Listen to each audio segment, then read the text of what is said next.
be speaking at a political conference named after Atreju. And I know how much this conference, actually this pre-Christmas political festival, owes to you, Georgia. So it's fantastic to be with you here today and to meet you in your hometown in this stunning eternal city.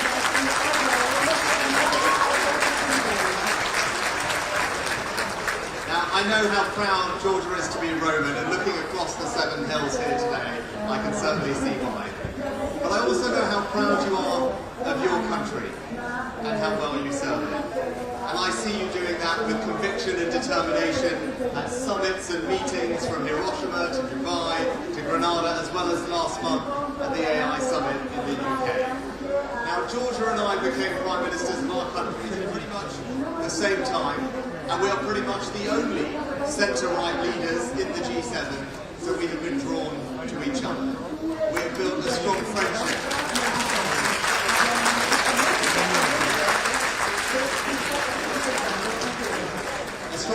But also a strong relationship over our shared interests and, most importantly, our shared values.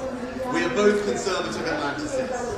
We are supporters of NATO, the centrality of the Atlantic Alliance. We both believe that it is fundamental that we stand up to Russian aggression, that we support Ukraine and the prospect of a better future.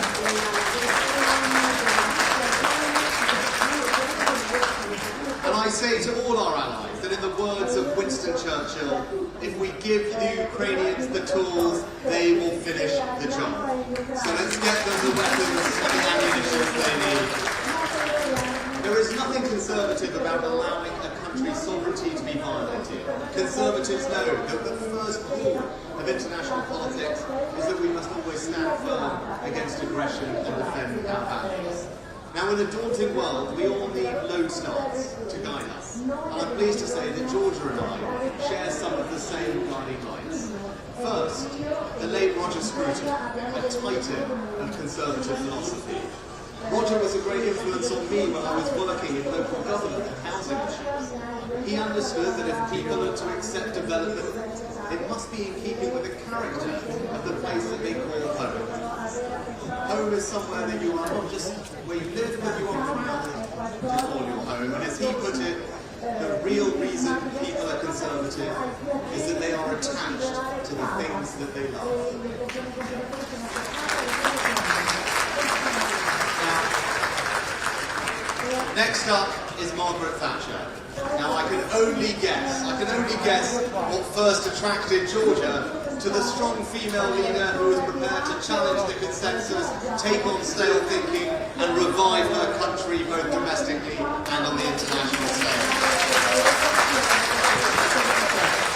A great influence on me when I was working in local government and housing issues. He understood that if people are to accept development, it must be in keeping with the character of the place that they call home. Home is somewhere that you are not just where you live, but you are proud to call your home. And as he put it, the real reason people are conservative is that they are attached to the things that they love. Now, next up is Margaret Thatcher. Now, I can only guess what first migration. Now, our opponents just want to ignore this issue. They want to put their heads in the sand and hope that it goes away. Well, let me tell them that it won't. If they doubt that, just go to Lampedusa. Arrivals in the central Mediterranean up by more than 50% this year. That is unsustainable, but it is also unfair and it is immoral.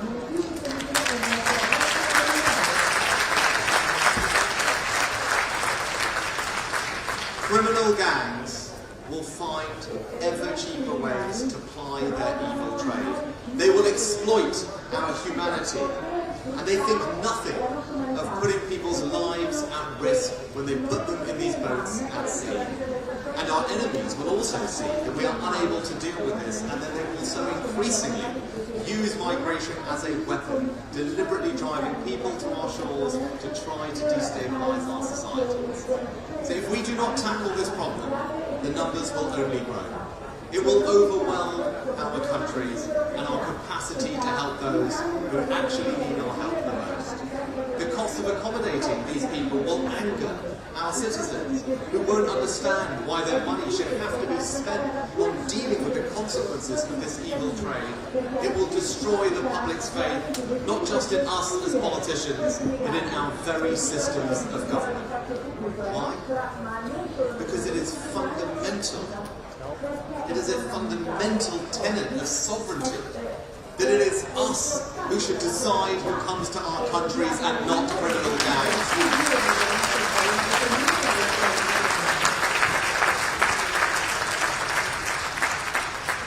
Now, if we cannot deliver on that, our voters will lose patience with us and the way in which their countries are run, and rightly so. We simply must have control of our borders.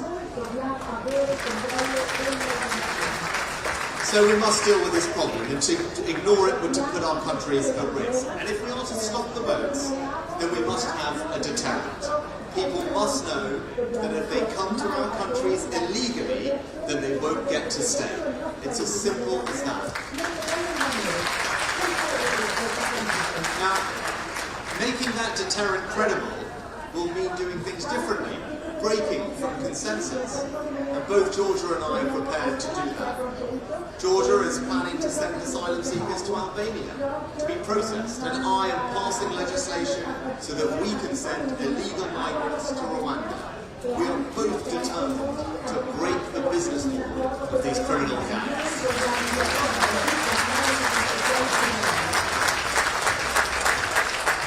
Let me say this, if that requires us to update our laws and lead an international conversation to amend post-war frameworks around asylum, then we must do that. Because if we don't fix this problem now, the boats will keep coming and more lives will be lost at sea. Now the government I lead has shown that deterrence works. In January of this year, we signed an agreement with Albania to show that it is safe. And since then, we have removed 5,000 people, and arrivals from Albania to the UK have fallen by 80%. If people know that they won't get to stay, then they won't come. And that must be our aim. That everyone knows that if they come to Italy or to Britain illegally, then they simply won't get to stay.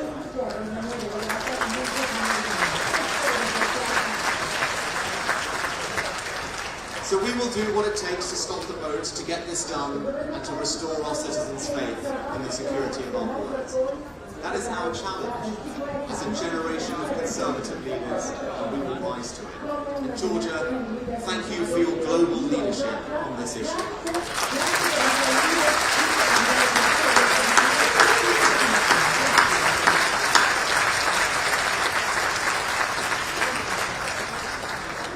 Let me also say thank you for Italy's staunch stance, standing alongside the UK and our other allies in NATO, and standing up to aggression on our continent.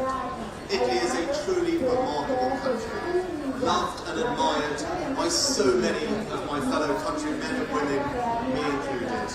And we go a long way back together, we Brits and we Italians.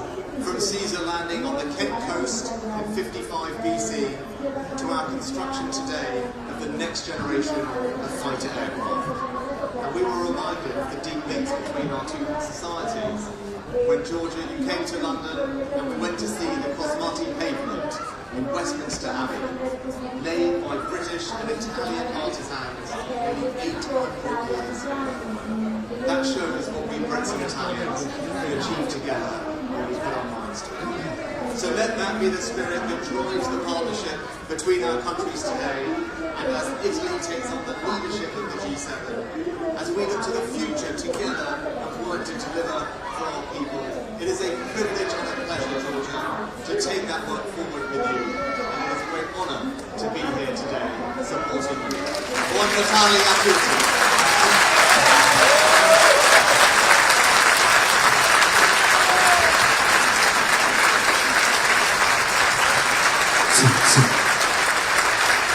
Facciamo rumore per Rishi Sunak.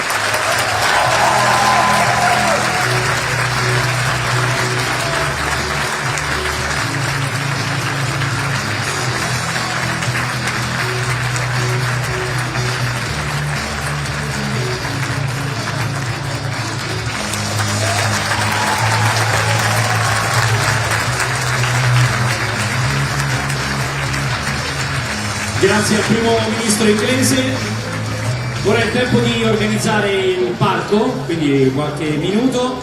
Immigrazione, difesa delle frontiere e dimensione esterna, una questione europea. Interverranno Matteo Piantedosi, ministro dell'interno, Marco Minniti, già ministro degli interni e presidente della fondazione MedOr, Giovanni Cano, contrammiraglio e capo del terzo reparto piano operazioni della Guardia Costiera, Massimiliano Lauretti, ammiraglio e capo del terzo reparto pari operazioni e strategia marittima dello Stato Maggiore della Marina, Fausto Pilos